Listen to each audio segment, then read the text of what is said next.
په میدان وردګ ولایت کې په 600 بېوزلو او یتیمو کورنیو د ترکیې هیواد د IHH موسسې خوراکي توکي د کلي خیریه بنسټ په سروې او همغږۍ په اړمنو وویشل شول.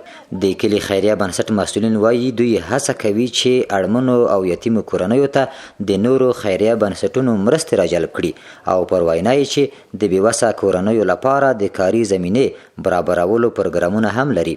په دې کې خوراکي مواد دي، اوړه دي، وریژې دي، نخود دي، مکروني دي، غوړ دي، مالګه ده او خرما ده ورسره. زموږ ډېر فوکس چې دی هغه یتیمو او بېوسه کورنیو ته د کار زمینه برابرول دي چې باید کار ورته برابر کړو او خلک خیراتخواره عادت نه کړو.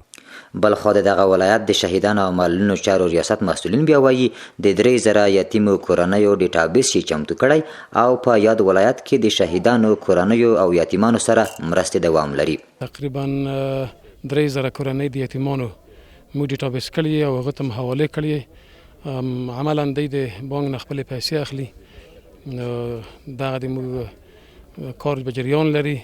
مطلق یتیم چې پلار یې ولو که په حکومت کې مړ شوی ولو که شهید شوی ولو که په خپل مرګ مړ وي، مطلق یتیم د موږ په ترتیب کې شته دی. محمد ادریس ته د 10 کسیزې کورنۍ مشري ور په غاړه ده. دی که څه هم مرستو ته خوښ دی خو وایي اقتصادي وضعیت خراب دی او په دې مرستو یې ګزاره نه کیږي.